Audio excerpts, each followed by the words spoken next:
Welcome students and parents. Tamil Nadu government வந்து பார்த்தீங்கன்னா இப்போ வந்து நியூ ரெஸ்ட்ரிக்ஷன்ஸ் வந்து நமக்கு வந்து அமல்படுத்தியிருக்காங்க. எது ஓப்பன் ஆகி இருக்கலாம், எது ஓப்பன் ஆகி இருக்கக்கூடாது அப்படிங்கிறத வந்து ரெஸ்ட்ரிக்ஷன்ஸ் வந்து கொடுத்துருக்காங்க. அது எதுலேருந்து பார்த்தீங்கன்னா நம்ம ஃப்ரைடே ஏப்ரல் 9லேருந்து ஏப்ரல் 30 வரைக்கும் என்னென்ன ஃபாலோ பண்ணலாம் அப்படிங்கிற கைட்லைன்ஸ் வந்து நமக்கு கொடுத்துருக்காங்க. அது என்னென்ன அப்படிங்கிறத வந்து இந்த வீடியோவில் வந்து நம்ம வந்து பார்க்க போகிறோம். New guidelines will be implemented from 8 p.m. on Friday, April 9 to April 30. அதாவது நியூ கைட்லைன்ஸ் வந்து ஃப்ரைடே 8 p.m. ஏப்ரல் 9 8 p.m.லேருந்து ஏப்ரல் 30 வரைக்கும் அனௌன்ஸ் பண்ணியிருக்காங்க. இது வந்து பார்த்தீங்கன்னா உங்களுக்கு வந்து ஏப்ரல் 9 இந்த வர வெள்ளிக்கிழமை இரவு 8 மணியிலிருந்து அடுத்து வந்து ஏப்ரல் 30 வரைக்கும் இந்த அனௌன்ஸ்மெண்ட் வந்து அமுல்ல வந்து இருக்கும், நடைமுறையில் வந்து நமக்கு வந்து இருக்கும். அது என்னென்ன அப்படிங்கிறத வந்து இந்த வீடியோவில் வந்து நம்ம வந்து பார்க்க போகிறோம். ஃபர்ஸ்ட் கைட்லைன்ஸ் என்னன்னு பார்த்தீங்கன்னா agriculture and agricultural related activities, transportation and food grains and agricultural commodities will continue as usual. அதாவது அக்ரிகல்ச்சர் சம்மந்தப்பட்ட எல்லா விஷயங்களும் சரி, அவங்களோட டிரான்ஸ்போர்ட்டேஷனாக இருக்கலாம், அவங்களோட விற்பனை மையங்களாக இருக்கலாம், எல்லா விஷயங்களும் அவங்களோட வேலைப்பாடுகளாக இருக்கலாம், எல்லாமே வந்து பார்த்தீங்கன்னா ஆஸ் யூஷுவல் எப்போ மாதிரி இப்போ நடந்துகிட்டு இருக்க மாதிரி எந்த தங்கு தடையும் இல்லாமல் நடக்கும் அப்படின்னு சொல்லிட்டு கவர்மெண்ட் வந்து சொல்லியிருக்காங்க. நெக்ஸ்ட் செகண்ட் கைட்லைன்ஸ் என்னன்னு பார்த்தீங்கன்னா section 144 will be implemented across the state. அதாவது செக்ஷன் 144 வந்து அமல்படுத்துறாங்க ஸ்டேட் ஃபுல்லாவே. அதாவது என்னென்னு பார்த்தீங்கன்னா not more than 5 people will be allowed together during the day. 5 peopleஸ்க்கு மேலே வந்து ஒரு இடத்துல வந்து சேர்ந்து நிற்க கூடாது. 5 மக்களுக்கு மேலே வந்து ஒரு இடத்துல வந்து சேர்ந்து நிற்க கூடாது பகல் நேரங்களில் அப்படின்னு சொல்லியிருக்காங்க. நைட்ல வந்து ஊரடங்கு வந்து அமல்படுத்துறாங்க. A night curfew will be imposed from 8 p.m. to 7 p.m. During the night. அதாவது பார்த்தீங்கன்னா நைட் நேரத்தில் வந்து ஊரடங்கு வந்து உங்களுக்கு அமல்படுத்துறாங்க. ராத்திரி 8 மணிலேருந்து காலையில் 7 மணி வரைக்கும் உங்களுக்கு வந்து எந்த போக்குவரத்து, எந்த வெளியில் போகிறது அந்த மாதிரி விஷயங்கள் வந்து இருக்கக்கூடாது அப்படின்னு சொல்லியிருக்காங்க. அதில் ஒரு எக்ஸப்ஷன் என்னன்னு பார்த்தீங்கன்னா only people with valid reasons can travel. ஏதாவது வேலிட் ரீசன்ஸ்க்காக மட்டும்தான் வந்து அவங்க வந்து ட்ராவல் பண்ணணும். அதாவது மெடிக்கல் அந்த மாதிரி சம்மந்தப்பட்ட விஷயங்களுக்காக மட்டும் அவங்க பண்ணலாம் அப்படின்ற மாதிரி சொல்லியிருக்காங்க. Medical and other essential services had been excluded from this. ஆனால் மெடிக்கல் சர்வீசஸ் இருக்கு இந்த விதிமுறைக்கு கீழே வந்து வராது. மெடிக்கல் சர்வீஸ் வந்து மெடிக்கலாக இருக்கலாம், ஹாஸ்பிட்டல்ஸாக இருக்கலாம், அந்த மாதிரி விஷயங்கள் எல்லாமே வந்து எப்போ மாதிரி இயங்கிக்கிட்டே இருக்கும். அது எந்த தடையும் கிடையாது. தேர்ட் விதிமுறை என்னன்னு சொல்லி பார்த்தீங்கன்னா public places like garden, beaches etcetera will be completely closed. அதாவது பார்த்தீங்கன்னா பப்ளிக் பிளேசஸ் லைக் கார்டனாக இருக்கலாம், பீச் இந்த மாதிரி ரிசார்ட்ஸ் இந்த மாதிரி இடங்கள் எல்லாமே வந்து பார்த்தீங்கன்னா க்ளோஸில் இருக்கும். கம்ப்ளீட்டாக வந்து க்ளோஸில் தான் இருக்கும். ஏப்ரல் 30 வரைக்கும் அது வந்து க்ளோஸில் தான் இருக்கும். அப்புறமா வந்து ஃபோர்த்து ரூல்ஸ் பார்த்தீங்கன்னா except groceries, chemist shops and other essential services, all the other shops will remain closed till April 30.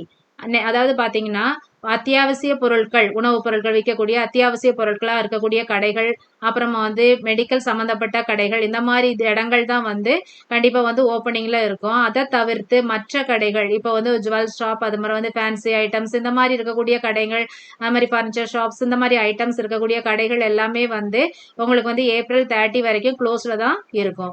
இப்போ வந்து அத்தியாவசிய பொருட்கள் விற்கக்கூடிய கடையில் இருக்கக்கூடிய shopkeepers and staff involve in essential goods and services should complete the vaccination as soon as possible and see to it that the rules are followed by themselves and the customers the notification read. அது மாதிரி பார்த்தீங்கன்னா இந்த அத்தியாவசிய பொருட்கள் விற்கக்கூடிய கடைகளில் இருக்கக்கூடியவங்களும், அதை மாதிரி கெமிஸ்ட் ஷாப்ஸ் அந்த மாதிரி இருக்கக்கூடிய கடைகளில் இருக்கக்கூடியவங்களும் அரசாங்கம் அவங்களுக்கு கொடுத்துருக்கக்கூடிய விதிமுறைகளை வந்து கரெக்டாக வந்து பின்பற்றணும். அவங்க வந்து வேக்சினேஷன் அதாவது தடுப்பூசி கண்டிப்பாக எடுத்திருக்கணும். கொரோனா தடுப்பூசி வந்து கண்டிப்பாக வந்து அவங்க எடுத்திருக்கணும். அதை மாதிரி அவங்க தங்களும் ரூல்ஸை ஃபாலோ பண்ணிட்டு கஸ்டமர்ஸும் ரூல்ஸ் வந்து ஃபாலோ பண்ணுற மாதிரி பார்த்துக்கணும். அந்த டிஸ்டன்ஸ், சோஷியல் டிஸ்டன்ஸ் வந்து மெயின்டைன் பண்ண சொல்லணும் கஸ்டமர்ஸை. அந்த மாதிரி எல்லா விஷயங்களும் அவங்களும் வந்து பார்த்து கவர்மெண்ட்ஸ் என்னென்ன ரூல்ஸ் கொடுத்துருக்காங்களோ அதை வந்து அவங்க வந்து ஃபாலோ பண்ணணும். ஃபிஃப்த் இது என்னன்னு பார்த்தீங்கன்னா All types of public and private transport will continue on a regular basis. Authorized cab drivers and two passengers can travel. Standing passengers will not be allowed in public and private basis. அதாவது buses அதாவது பார்த்தீங்கன்னா இது வந்து உங்களுடைய fifth விதிமுறை. இதில் என்ன சொல்லியிருக்காங்க அப்படின்னு சொல்லி பார்த்தீங்கன்னா எல்லா பீப்புளுமே வந்து பப்ளிக் அண்ட் ப்ரைவேட் டிரான்ஸ்போர்ட் வந்து எப்போ மாதிரியே வந்து போயிட்டு இருக்கோம். ரெகுலர் பேசிஸில் வந்து போயிட்டு இருக்கோம். அதாவது அது அரசாங்க அங்கீகாரம் பெற்ற கேபும் வந்து இயங்கிக்கிட்டு இருக்கும். ஆனால் வந்து பார்த்தீங்கன்னா ஸ்டாண்டிங் பேசஞ்சர்ஸ் வந்து நாட் அலவுட். அப்போ ஆட்டோ மாதிரி இதில் வந்து 2 பேசஞ்சர்ஸ் தான் வந்து ட்ராவல் பண்ணணும். அப்புறம் வந்து பப்ளிக் அண்ட் ப்ரைவேட் இதில் வந்து ஸ்டாண்டிங் பேசஞ்சர்ஸ் வந்து நாட் அலவுட் அப்படின்னு சொல்லிட்டு வந்து உங்களுக்கு 5வது விதிமுறையில் வந்து சொல்லியிருக்காங்க. அடுத்து 6வது விதிமுறை என்னன்னு சொல்லி பார்த்தீங்கன்னா 6வது கைட்லைன்ஸ், அதாவது private offices will be required to work entirely from home. அதாவது பிரைவேட் ஆஃபீஸஸ் வந்து அவங்க தேவையான விஷயங்களை வந்து வீட்டில் இருந்து தான் ஒர்க் ஃப்ரம் ஹோமில் தான் பண்ணணும். அவங்க ஆஃபீஸஸ் வந்து ரெகுலராக வந்து ஓப்பனில் வந்து இருக்காது, ஒர்க் ஃப்ரம் ஹோம் தான் நடக்கும். எது வந்து ஓப்பனாக இருக்கலாம் அப்படின்னு சொல்லி பார்த்தீங்கன்னா only banks, stock market, insurance, pharmaceutical, mediclaim, telecommunications, as well as local disaster management, electricity and water supply offices will remain open. அதாவது நமக்கு அத்தியாவசியமா இருக்கக்கூடிய டெய்லி இயங்கக்கூடிய பேங்க்ஸ், ஷேர் மார்க்கெட்டு, இன்சூரன்ஸு, அப்புறமா வந்து மருந்து சம்மந்தப்பட்ட பார்மாசூட்டிக்கல்ஸ், அப்புறம் மெடிக்ளைம், அந்த மாதிரி டெலிகம்யூனிகேஷன்ஸ், அப்புறமா வந்து பாதுகாப்பு சம்மந்தப்பட்ட local disaster management, electricity and water supply offices, இதுதான் வந்து இயங்கிக்கிட்டு இருக்கும். மற்ற ஆஃபீஸஸ், ப்ரைவேட் ஆஃபீஸஸ் எல்லாமே வந்து பார்த்தீங்கன்னா ஒர்க் ஃப்ரம் ஹோம் தான் பண்ணணும். 7th கைட்லைன்ஸ் என்னன்னு சொல்லி பார்த்தீங்கன்னா 50% attendance in government offices. Visitors will not be allowed in government offices. 50% வந்து பணியாளர்களோட வந்து பார்த்தீங்கன்னா உங்களுக்கு கவர்மெண்ட் ஆஃபீஸ் வந்து இயங்கிக்கிட்டு இருக்கும். ஆனால் வந்து விசிட்டர்ஸ் வந்து அலவுடு வந்து கிடையாது. இப்போ நெக்ஸ்ட் என்னன்னு பார்த்தீங்கன்னா 8th கைட்லைன்ஸ். 8th கைட்லைன்ஸ் என்ன சொல்கிறாங்க அப்படின்னு சொல்லி பார்த்தீங்கன்னா recreation areas will be closed. அதாவது cinemas, multiplexes, theatres, video parlours, clubs, swimming pools, sports complexes, auditoriums, water parks will be completely closed. அதாவது என்ன சொல்றாங்க அப்படின்னா நம்ம பொழுதுபோக்குக்காக போகக்கூடிய இடங்களான cinema theatres, multiplexes, theatres, video parlours, clubs, swimming pools, sports complexes, auditoriums, water parks will be க்ளோஸ்டாக இருக்கும் அப்படின்னு சொல்லியிருக்காங்க. அது எல்லாமே வந்து ஓப்பனிங்கில் இருக்காது. பொழுதுபோக்குக்காக போகக்கூடிய எல்லா இடங்களும் வந்து க்ளோஸ்டாக இருக்கும். ஏப்ரல் 30 வரைக்கும் க்ளோஸ்டாக இருக்கும். ஏப்ரல் 9லேருந்து ஏப்ரல் 30 வரைக்கும் அது வந்து க்ளோஸ்டாக இருக்கும் அப்படின்னு சொல்லியிருக்காங்க. அப்புறம் 9th கைட்லைன்ஸ், 9வது விதிமுறை என்னன்னு சொல்லி பார்த்தீங்கன்னா places of worship of all religions will be closed for devotees and visitors. அதாவது ஒர்ஷிப், புனித தலங்கள், கோயில்கள், சர்ச்சு, அப்புறமா வந்து பார்த்தீங்கன்னா மசூதி, இந்த மாதிரி இடங்கள் எல்லாமே வந்து புனித தலங்கள் எல்லாமே வந்து உங்களுக்கு வந்து க்ளோஸ்டாக தான் இருக்கும். ஏப்ரல் 30 வரைக்கும் க்ளோஸ்டாக இருக்கும். பக்தர்களும் வந்து அது மாதிரி பார்வையிட போகிறவங்களும் வந்து அனுமதி கிடையாது. அது வந்து ஏப்ரல் 30 வரைக்கும் க்ளோஸ்டாக தான் இருக்கும் அப்படின்னு சொல்லியிருக்காங்க. நெக்ஸ்ட் 10th கைட்லைன்ஸ் என்னன்னு சொல்லி பார்த்தீங்கன்னா restaurants and bars will be completely closed. Restaurants அதாவது நம்ம உணவகங்கள் எல்லாமே வந்து உணவு பரிமாறி வந்து நம்ம போய் சாப்பிடக்கூடிய ஹோட்டல்ஸ் எல்லாமே வந்து உங்களுக்கு வந்து க்ளோஸ்டாக தான் இருக்கும். பார்ஸும் வந்து கம்ப்ளீட்லி வந்து உங்களுக்கு க்ளோஸ்டாக தான் இருக்கும். அதோட பார்த்தீங்கன்னா hour take away or parcel service will continue from 7 AM to 8 PM. ஹோட்டல்ஸில் வந்து பார்த்தீங்கன்னா நம்ம போய் உட்காந்து சாப்பிட முடியாது. ஆனால் வந்து பார்த்தீங்கன்னா நம்ம வந்து பார்சல் வந்து வாங்கிட்டு வந்து சாப்பிடலாம். காலைல 7 மணிலேருந்து நைட்டு 8 மணி வரைக்கும். அது கூட பார்த்தீங்கன்னா அதுக்கப்புறம் வந்து உங்களுக்கு வந்து அலவுடு கிடையாது. அதே மாதிரி வந்து பார்த்தீங்கன்னா food vendors on the side of the road will be able to continue the business from 7 AM to 8 PM only for parcel service. அதாவது பார்த்தீங்கன்னா ஃபுட் வெண்டர்ஸ், அதாவது ஸ்விக்கி, சொமாட்டோ அந்த மாதிரி எல்லாம் இருக்காங்கல்ல, அவங்களும் வந்து தங்களுடைய வேலையை வந்து பார்சல் சர்வீஸ் பண்ணுறதை வந்து 7 AM-லேருந்து 8 PM வந்து பண்ணலாம் அப்படின்னு சொல்லியிருக்காங்க. அது மாதிரி இன்னொன்று பார்த்தீங்கன்னா 11th கைட்லைன்ஸ் என்னன்னு சொல்லி பார்த்தீங்கன்னா e-commerce services will be allowed to operate. All delivery representatives should be vaccinated RT-PCR test before delivery of products or else the person will be fined ₹1,000 and the concerned shop or organization will be fined ₹10,000. அதாவது பார்த்தீங்கன்னா e-commerce services நம்ம online shopping பண்ணுறோம், Amazon, Flipkart இந்த மாதிரி online shopping பண்ணுறோம் இல்லையா, அதில் வந்து நமக்கு வர பொருள் எடுத்துகிட்டு வரவங்களும் சரி, அங்கே ஒர்க் பண்ணுறவங்களும் சரி, எல்லாமே வந்து வேக்சினேட்டட், அதாவது தடுப்பூசி வந்து எடுத்திருக்கணும். அதோட பார்த்தீங்கன்னா கொரோனா பரிசோதனை வந்து அவங்க கண்டிப்பாக வந்து எடுத்திருக்கணும். பிஃபோர் டெலிவரி அவங்க அதெல்லாம் பண்ணலை அப்படின்னு சொல்லும்போது சம்மந்தப்பட்ட அந்த பர்சனுக்கு வந்து 1000 வந்து ஃபைன் பண்ணுறாங்க. அதோட பார்த்தீங்கன்னா அந்த ஆர்கனைசேஷன் வந்து 10,000 வந்து ஃபைன் வந்து கட்டணும் அப்படின்னு சொல்லி கொடுத்துருக்காங்க. கண்டிப்பா வந்து அவங்க வந்து கொரோனா டெஸ்டும் இதுவும் வந்து எடுத்து இருக்கணும் அப்படின்னு சொல்லிட்டு தடுப்பூசியும் போட்டு இருக்கணும் அப்படின்னு சொல்லி சொல்றாங்க.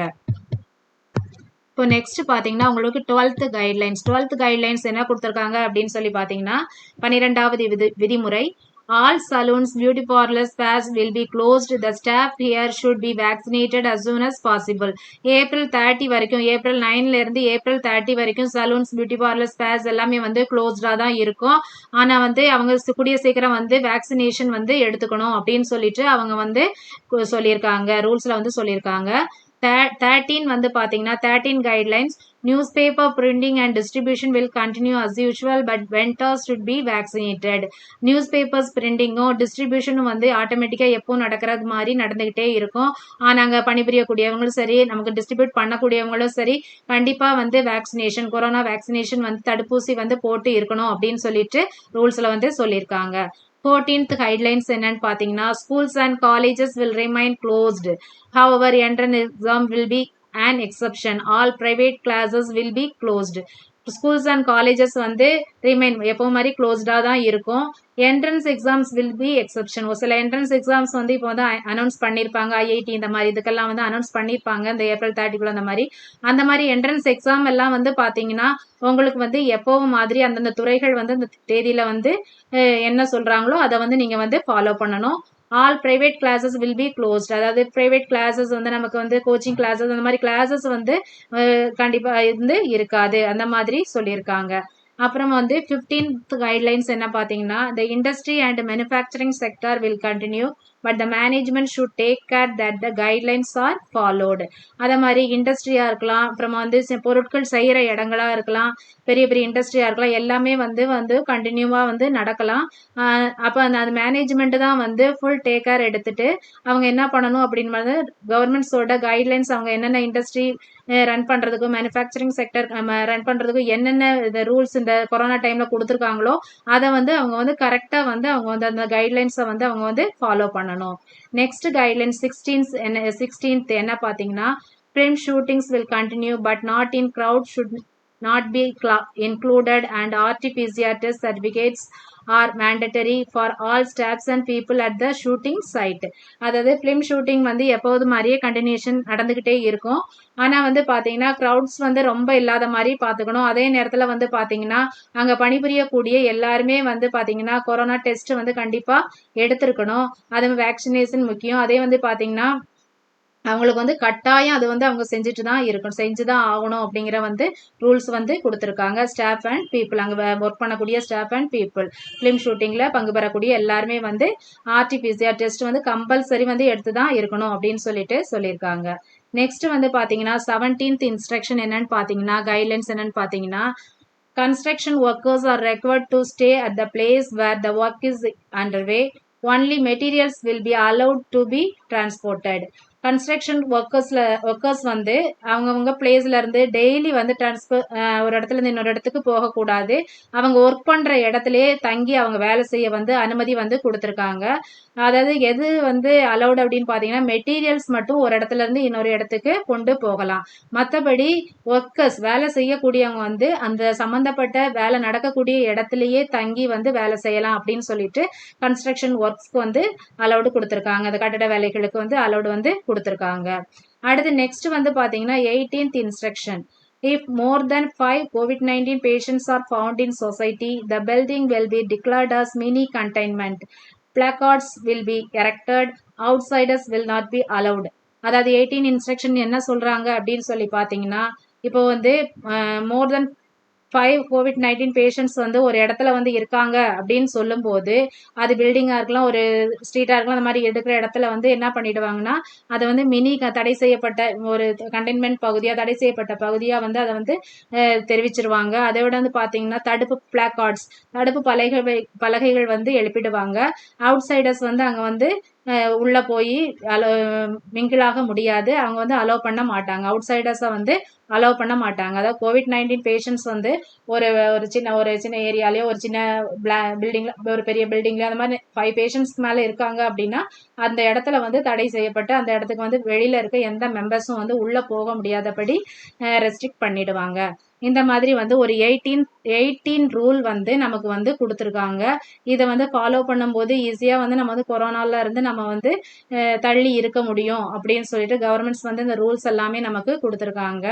ஸோ ஸ்டூடெண்ட்ஸ் அண்ட் பேரண்ட்ஸ் நீங்கள் கொஞ்சம் அவேர்னஸாக இருங்க, கொஞ்சம் பாதுகாப்பாக இருங்க, நல்லபடியாக இருந்து இந்த கொரோனாவை வந்து எதிர்த்து வந்து நம்ம வெல்வோம் அப்படின்னு சொல்லிட்டு அரசாங்கம் வந்து சொல்லியிருக்காங்க. இந்த சொல்லப்பட்ட விதிமுறைகள் எல்லாம் வந்து பார்த்தீங்கன்னா உங்களுக்கு April 9 நைட் 8 PM இருந்து April 30 வரைக்கும் இந்த விதிமுறைகள் வந்து நடைமுறையில் இருக்கும். Okay students and parents, thank you.